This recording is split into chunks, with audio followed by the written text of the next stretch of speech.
Hello students, welcome to DNS. मैं आपकी zoology tutor Yashna ma'am. I hope आप सभी को अपना ड्रीम कॉलेज में एडमिशन मिल गया होगा। तो हम लोग जो है आज first semester BSc first semester के जूलॉजी के सिलेबस को डिस्कस करेंगे। सबसे पहले मैं अपना इंट्रोडक्शन आप सभी को दे देती हूँ कि हम जो है वो जूलॉजी को पढ़ाते हैं और थर्ड सेमेस्टर और फर्स्ट सेमेस्टर को पढ़ाते हैं। आज हम लोग इस जो लेक्चर है इसमें हम लोग डिस्कस करेंगे फर्स्ट सेमेस्टर के सिलेबस को। तो चलिए स्टार्ट करते हैं। सबसे पहले हम लोग स्टार्ट करते हैं यूनिट नंबर फर्स्ट को। यूनिट नंबर फर्स्ट में हमें पढ़ना है structure and function of the cell organelles. ठीक है, तो जो सेल ऑर्गेनेल्स हैं ये क्या होते हैं, आई होप आप सभी को पता होगा। सेल जो है वो basic functional and structural unit होता है किसी भी ऑर्गेनिज्म का। उस सेल के अंदर बहुत सारे सेल ऑर्गेनेल्स प्रेजेंट होते हैं जिनके अलग अलग काम होते हैं। उन्हीं में से कुछ जो सेल ऑर्गेनेल्स हैं उन्हें हमें फर्स्ट जो यूनिट है उसके अंदर डिस्कस करना है। तो जिसमें सबसे पहले हमें डिस्कस करना है प्लाज्मा मेम्ब्रेन के बारे में। तो जो प्लाज्मा मेम्ब्रेन होता है वो क्या होता है ये हम लोग डिस्कस करेंगे, और इसका जो केमिकल स्ट्रक्चर है वो किस चीज का, जो प्लाज्मा मेम्ब्रेन है वो किस चीज से मिलकर के बना हुआ होता है, जैसे कि लिपिड और प्रोटीन। ठीक है, तो सबसे पहले हमें सेल ऑर्गेनेल्स में प्लाज्मा मेम्ब्रेन के बारे में पढ़ना है कि किस तरह का इसका स्ट्रक्चर होता है, किस तरह के कंपोनेंट से मिलकर ये बना हुआ होता है और इसके क्या क्या फंक्शंस होते हैं। उसके बाद हमें पढ़ना है सेल एडेशंस के बारे में, मतलब सेल सेल इंटरेक्शन क्या होता है, किस तरह से जो सेल्स हैं आपस में इंटरेक्ट होते हैं, इसमें किस तरह से जो CAM है जैसे कि सेल एडिशन मॉलिक्यूल्स हैं ये किस तरह से अपना जो रोल है वो प्ले करते हैं, क्या क्या इनके जो टाइप्स हैं वो होते हैं, किस तरह से इनकी फंक्शनिंग होती है, ये सारी चीज जो है हम लोग इसके अंदर पढ़ेंगे। और सेलुलर जंक्शंस क्या होते हैं, ये किस तरह से सेल्स को इंटरेक्ट करने में हेल्पफुल होते हैं, ये सारी चीजें इसके अंदर हम लोग डिस्कस करेंगे। उसके बाद हमें पढ़ना है इंडोमेम्ब्रेन सिस्टम, जिसके अंदर इंडोमेम्ब्रेन सिस्टम जो है इसके अंदर क्या क्या पार्ट्स होते हैं, उनकी क्या फंक्शंस होते हैं, किस तरह से प्रोटीन टारगेटिंग और शॉर्टिंग होता है, क्या होता है इंडोसाइटोसिस और एक्सोसाइटोसिस की प्रोसेस, ये सारी चीजें हम लोग इस यूनिट में डिस्कस करेंगे। उसके बाद यूनिट नंबर सेकंड है। यूनिट नंबर सेकंड में भी हमें सेल ऑर्गेनेल्स के बारे में पढ़ना है। इसी वजह से जो यूनिट नंबर फर्स्ट है वहां पे देखिए सेल ऑर्गेनेल्स पार्ट 1 है, और ये जो है structure and function of cell organelles part 2 है। इसके अंदर हम लोग और भी जो सेल ऑर्गेनेल्स हैं उनको पढ़ना है, उनके बारे में पढ़ना है, जैसे कि जो साइटोस्केलेटन है वो क्या होता है, साइटोस्केलेटन के अंदर माइक्रोट्यूब्यूल्स क्या होते हैं, माइक्रोफिलामेंट्स क्या होते हैं, और जो इंटरमीडिएट फिलामेंट जो है वो सारी चीजें क्या होती हैं। देखिए इन शॉर्ट अगर समझना हो तो साइटोस्केलेटन जो है ना वो सेल को एक स्ट्रक्चर देता है, सपोर्ट देता है। अब इस साइटोस्केलेटन के अंदर उसके बहुत सारे पार्ट्स होते हैं, जैसे कि माइक्रोफिलामेंट हो गया, माइक्रोट्यूब्यूल हो गया, तो ये सारे जो है या इंटरमीडिएट फिलामेंट हो गया, इन सब का क्या कंपोजिशन है, ये किस तरह से वर्क करते हैं, किस तरह से हेल्पफुल होते हैं, ये सारी चीजें इसके अंदर हमें डिस्कस करनी है। अब इसके बाद जो है हमें पढ़ना है माइटोकॉन्ड्रिया के बारे में। माइटोकॉन्ड्रिया क्या होता है, powerhouse of the cell होता है, एटीपी को जनरेट करने में हेल्पफुल होता है। अब जो माइटोकॉन्ड्रिया है उसका स्ट्रक्चर कैसा होता है, वो कितने लेयर स्ट्रक्चर होता है, या फिर उसकी जो ऑक्सीडेटिव फॉस्फोराइलेशन की उसके अंदर जो प्रोसेस होती है वो क्या होती है, ये सारी ही चीजें इसके अंदर हम लोग डिस्कस करेंगे। उसके बाद हमें पढ़ना है पेरोक्सिसोम्स क्या होते हैं और राइबोसोम जो है वो क्या होता है। राइबोसोम क्या होता है, राइबोसोम जो है एक ऐसा सेल ऑर्गेनेल है जो कि प्रोटीन सिंथेसिस में हेल्पफुल होता है। ठीक है, तो ये जो राइबोसोम है इनके स्ट्रक्चर्स क्या है, फंक्शंस क्या है, ये सारी चीजें हमें इसके अंदर पढ़नी है। तो आई होप ये आपको समझ में आ गया होगा। अब यूनिट नंबर जो थर्ड, यूनिट नंबर थर्ड में हमें न्यूक्लियस के बारे में पढ़ना है। न्यूक्लियस और उसके जो क्रोमेटिन स्ट्रक्चर है वो उसके बारे में हमें इसमें डिस्कस करना है।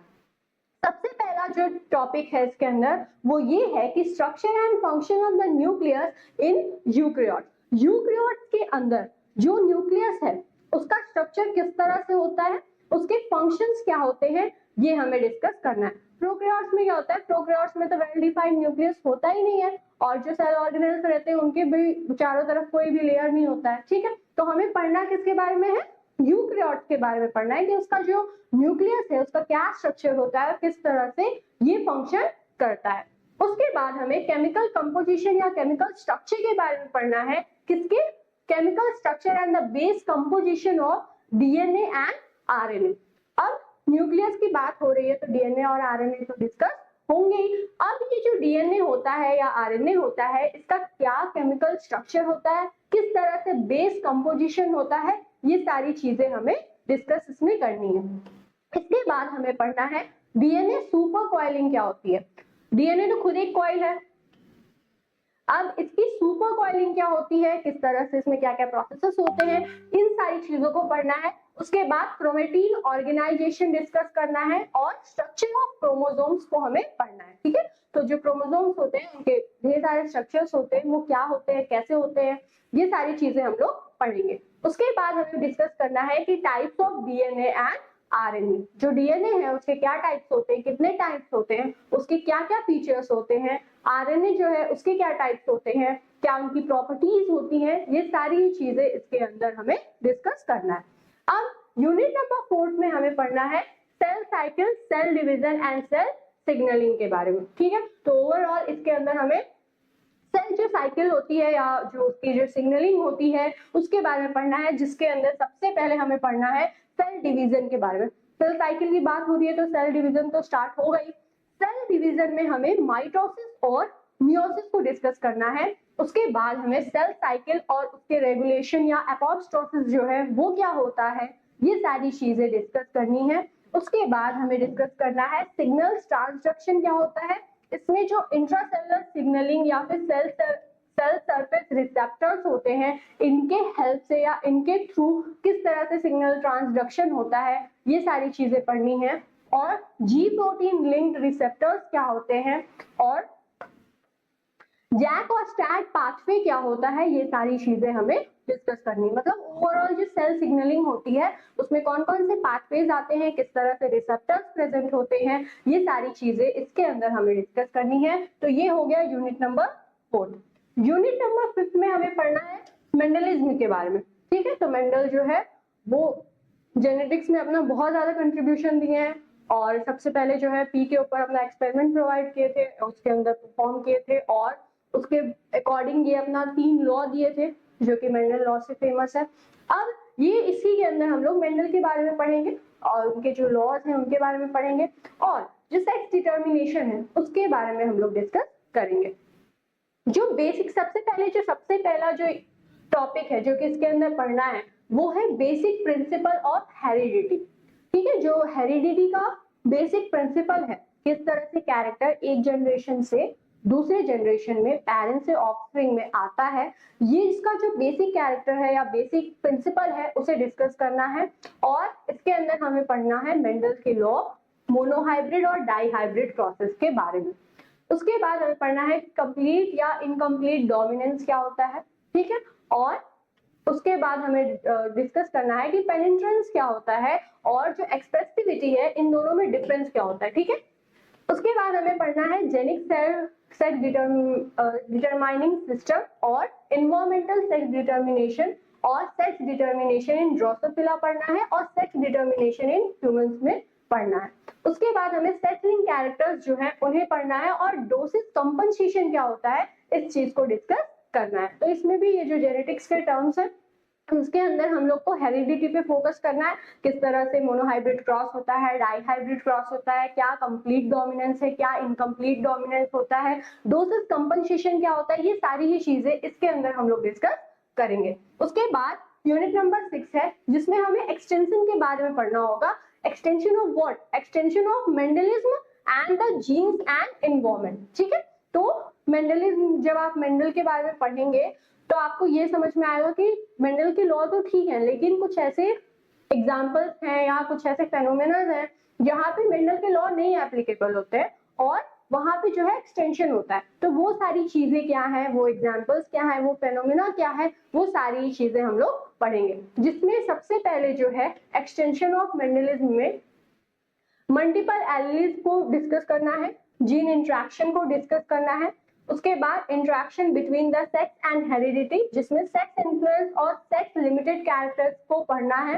उसके बाद साइटोप्लाज्मिक इनहेरिटेंस क्या होता है, ठीक है, साइटोप्लाज्मिक इनहेरिटेंस क्या होता है और जेनेटिक मैटरनल इफेक्ट्स क्या होते हैं, इसे भी डिस्कस करना है। और जीनोमिक इम्प्रिंटिंग क्या होता है या एंटिसिपेशन क्या होता है, ये सारे टॉपिक्स इसमें डिस्कस करना है। और interaction between the genes and the environment, देखिए जो जीन्स होते हैं वो इंटरेक्शन शो करते हैं एनवायरनमेंट के साथ, और इसके बहुत सारे एग्जांपल्स जो हैं वो अवेलेबल हैं। तो किस तरह से जो जीन है वो इंटरेक्ट करता है एनवायरनमेंट के साथ, ये सारी चीजें जो हैं इसके अंदर डिस्कस करना है, जिसमें हमें पढ़ना है कि किस तरह से जो एनवायरनमेंट है वो इफेक्ट करता है जीन एक्सप्रेशन पे, और इनहेरिटेंस जो है इन कंटिन्यूअस कैरेक्टर्स का किस तरह से होता है, ठीक है। तो inheritance of the continuous characteristics, तो ये सारी जो टॉपिक्स हैं ये इस यूनिट में हमें डिस्कस करनी है। उसके बाद आता है यूनिट नंबर 7। यूनिट नंबर 7 में हमें ह्यूमन क्रोमोसोम्स के बारे में पढ़ना है, ठीक है। ह्यूमन क्रोमोसोम्स बहुत इंपॉर्टेंट एक कैरेक्टरिस्टिक्स होता है, एक बहुत इंपॉर्टेंट फीचर होता है, जिसकी वजह से बहुत सारे जो कैरेक्टर्स हैं वो डिपेंडेंट होते हैं। तो ह्यूमन क्रोमोसोम्स की अगर बात की जाए तो human chromosome and the pattern of inheritance, chromosomes पे ही तो सारे जीन्स प्रेजेंट है, उन्हीं की वजह से तो इनहेरिटेंस होता है, ठीक है। तो इसमें किस तरह से जो पैटर्न होता है इनहेरिटेंस का या जो ह्यूमन क्रोमोसोम्स हैं ये क्या है, ये सारी चीजें हमें पढ़नी है। तो सबसे पहले हमें ह्यूमन कार्योटाइप के बारे में पढ़ना है, ठीक है। कार्योटाइप क्या होता है अभी नहीं बताएंगे, जब पढ़ाएंगे तब बताएंगे, अभी से बता देंगे तो फिर क्या मजा ही खत्म हो जाएगा ना, ठीक है। अब ह्यूमन कार्योटाइप मतलब इतना समझते रहिए क्रोमोसोम से रिलेटेड है। उसके बाद क्रोमोसोम एबनॉर्मलिटी, क्रोमोसोम एबनॉर्मलिटी मतलब क्या होगा कि कुछ ना किस तरह का एब्रिविएशन, ठीक है, या तो स्ट्रक्चरल एब्रिविएशन होगा या फिर न्यूमेरिकल एब्रिविएशन होगा, मतलब जितने नंबर होने चाहिए क्रोमोसोम के या तो से कम या ज्यादा प्रेजेंट हो, या फिर जिस तरह का स्ट्रक्चर होना चाहिए उस तरह से नहीं है, मतलब कुछ या तो एडिशनल ऐड हो गया हो या डिलीट हो गया हो, तो स्ट्रक्चर जो है वो चेंज हो गया हो। तो इस तरह से ये जो एब्रिविएशन है स्ट्रक्चरल या न्यूमेरिकल एब्रिविएशन विद एग्जांपल्स, इन्हें हमें डिस्कस करना है। उसके बाद पेडिग्री एनालिसिस है पढ़ना है। पेडिग्री एनालिसिस 12th में भी आप लोग पढ़े होंगे, जिसमें क्या होता है कि ट्री लाइक स्ट्रक्चर होता है, फैमिली ट्री होता है, जिसमें ये डिस्कस किया जाता है कि किस तरह से अगर कोई कैरेक्टर है तो वो एक जनरेशन से दूसरे जनरेशन में किस तरह से जो है उसका फ्लो हुआ है, ठीक है।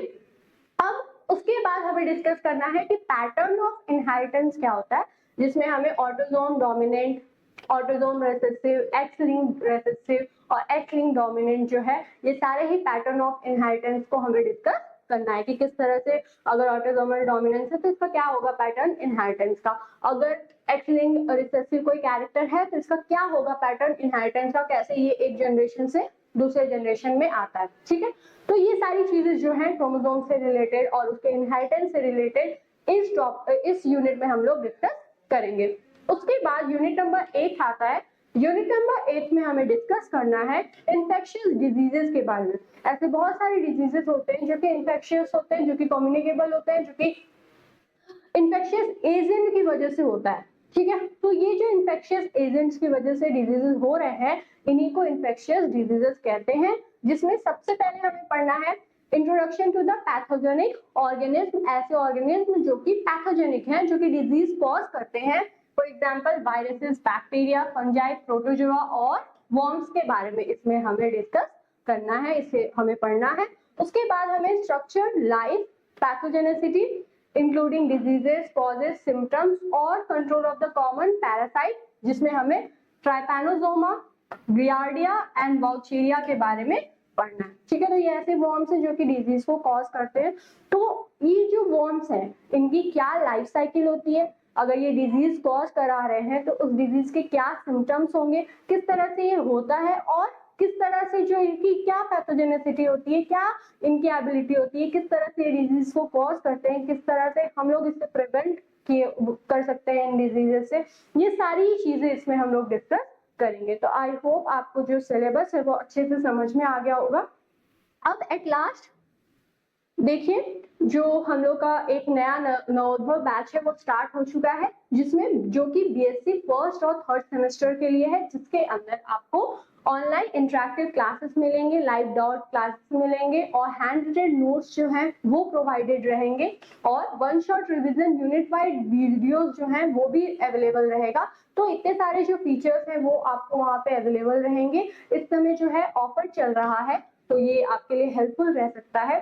तो अगर आपको ये वीडियो पसंद आई है और आप चाहते हैं कि आपका जो सिलेबस है उससे रिलेटेड हर टॉपिक को आप अच्छे से पढ़ें और समझें, तो आप बीएनएस एडुकेयर ऐप को प्ले स्टोर से डाउनलोड करके इनरोल हो सकते हैं और ज्वाइन कर सकते हैं हमारे बैच को। और यहाँ पे जो है आपको प्रीवियस ईयर क्वेश्चन पेपर्स भी मिलेंगे, तो आप जिस भी यूनिवर्सिटी से हैं तो वहाँ का जो भी प्रीवियस ईयर क्वेश्चन पेपर है वो सारी ही चीजें, नोट, सब चीजें यहाँ पे अवेलेबल है। तो ये सारी चीजें आपके लिए हेल्पफुल रहेंगी। तो thanks for watching this video. मिलते हैं हम लोग नेक्स्ट लेक्चर में।